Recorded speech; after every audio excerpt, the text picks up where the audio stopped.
Today you will come away with an example 6-week program for you to use to build your strength, to overcome an injury, to overcome any pain, to help keep up your daily tasks, getting up from the floor, getting up from a chair, reducing the risk of a fall, getting in and out of a bathtub, but also keeping up with your hobbies, the things that you love to do.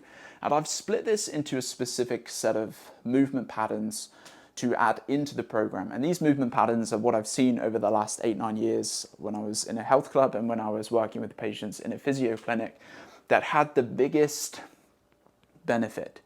In speaking in senior related terms, the biggest benefit to relating what I said at the start: more strength, more capacity to stay independent, more energy, more ability to do your hobbies, to do your tasks. So the first question that we always want to ask is, what can you manage and what can you be consistent with? It's very easy to get in the mindset of, let's do 7 days a week of this, and this.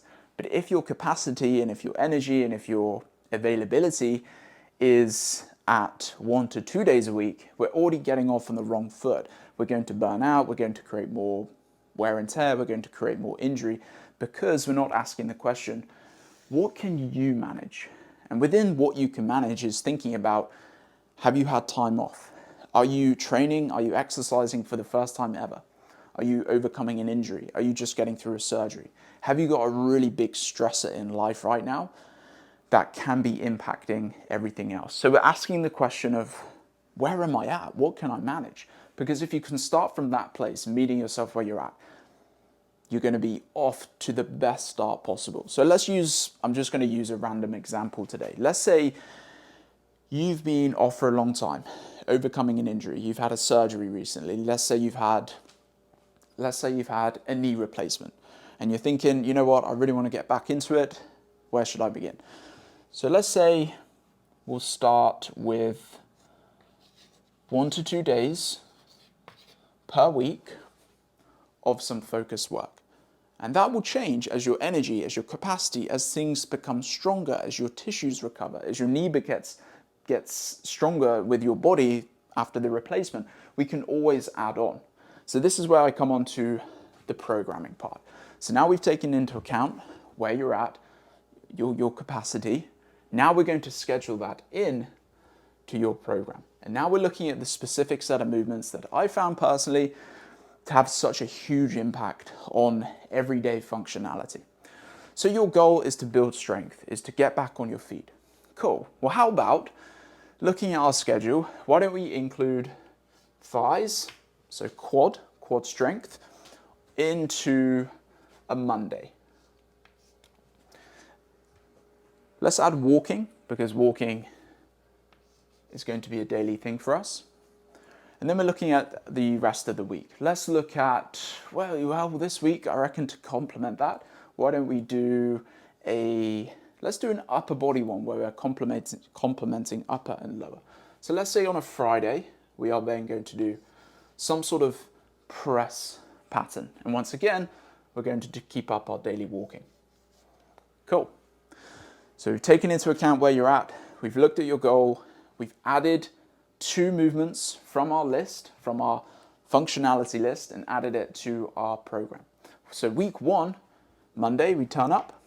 And the time frame, again, is really up to you and the capacity that you have. 20 minutes to 30 minutes. Again, asking the question, what can I be consistent with? And I know I'm not going over specific exercises. I actually did a recent post on this, which I'll pop at the end screen at the end of this video so you can go and check out some exercises which are relating to this. Okay, I just went off track. Cool. So yeah, the time frame, again, asking this question, what can I manage? Because if you can be consistent at the start, the rest of the program, the rest of your journey will become so much easier. If you approach it with intensity to start, you're falling short and your body says no. Cool. So week 1, we've added, and at the end of each week, we're taking notes, simply asking, how did I feel with this week? How did my knee feel? How does my body respond? Did I have the energy? So after week 1, we might say, you know what, that was great. I actually did 40 minutes and I think I'm around 20 to 30 minutes. So we'd pop that in the notes. We'd say, next week, focus less. I know you can't see that, but you know what I'm saying. Next week, focus on less time. Because if we can take notes and kind of audit, if you will, our week, we can prep up for the next week. And we can check in with what we need. Cool. So now we're going into week 2. Now we're going to work some different motions. Let's add a hinge. Let's do a hinge for Monday. Then we're doing some walking again. So daily, you know what? Let's just put that in. Every day, we're trying to do our steps, right? So try to think about daily steps, daily walking. Again, what can you manage? Is that 5 minutes? Is that 10 minutes? Always coming back to the question, what can I manage? What can I be consistent with? Cool, so this week we've added a hinge, and you can tick off just to make sure you're checking in with, okay, what haven't I done and what have I done? And let's say Friday, we will do some grip work. Remember, sticking to our 1 to 2 days because this is what we currently can manage. Again, how did that feel this week? You know what? 30 minutes was perfect. And I actually feel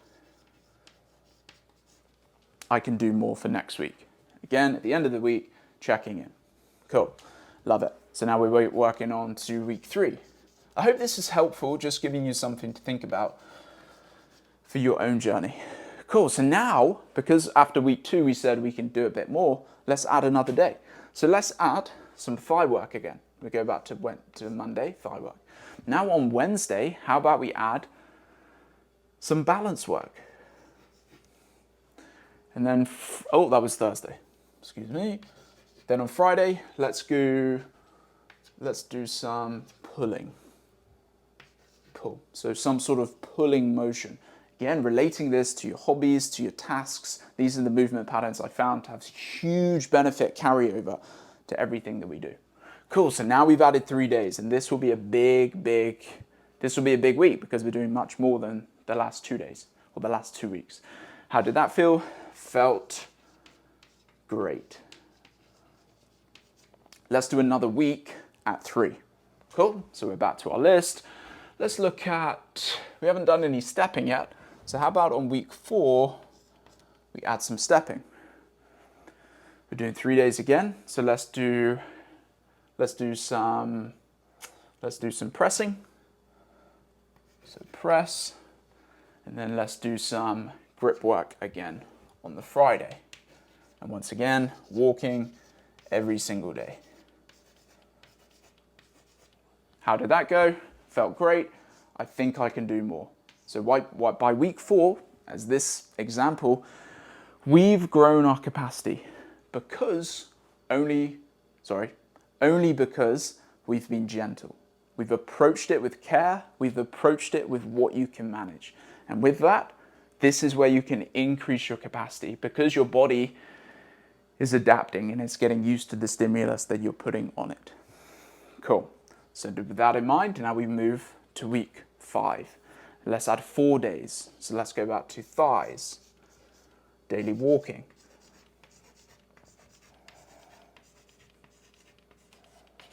Didn't need that on the notes, but there we go. Thighs. Let's look at pulling on the Wednesday. Let's look at stepping on the Friday. And then let's look at balance on a Sunday. Cool.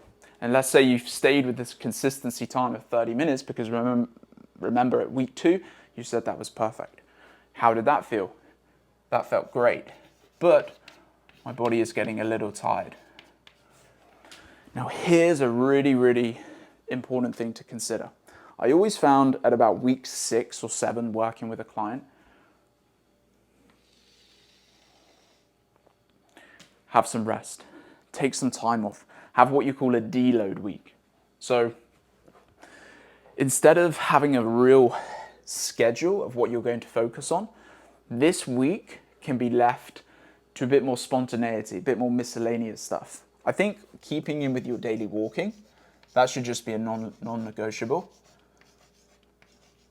But with this week, allow your body to recover. Allow all of the systemic stress, whole body stimulus that you've been providing it for 5 weeks, and taking into account this is just the physical aspect. We're not taking into account sleep, stress, other areas of life. But if we give ourselves that chance to just rest, go for a walk, maybe get in for a swim, have a total rest day where you're just having your walk and then just enjoying some time on the sofa. Coming back to the point I haven't properly made yet.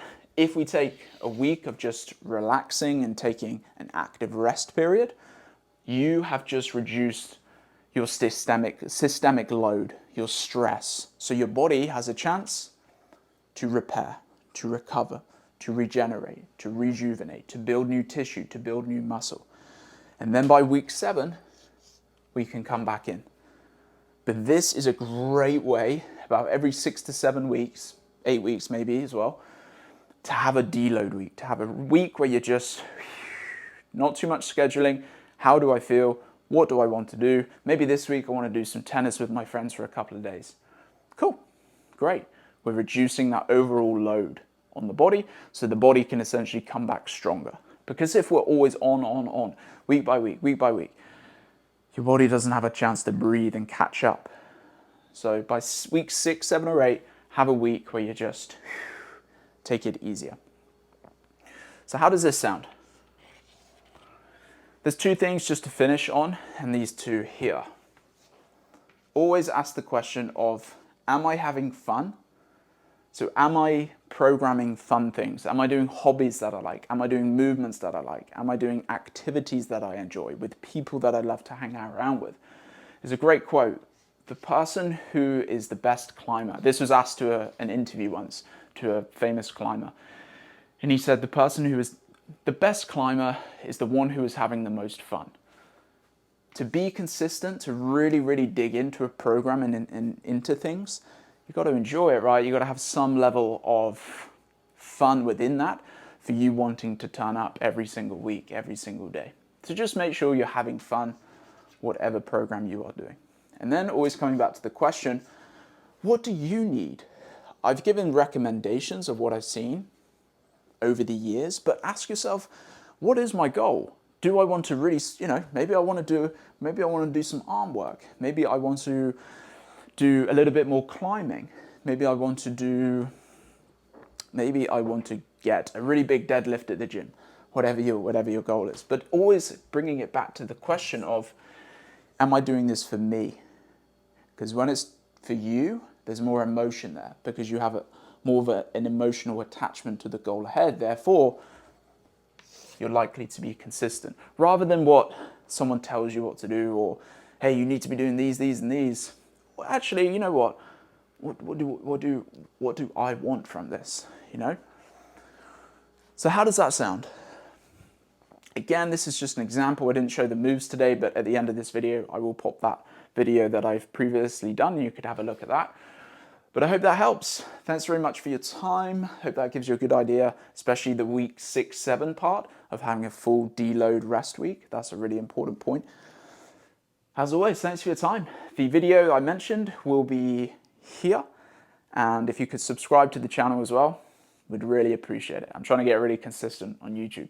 So thanks for your time and hope today helped. Check that video out.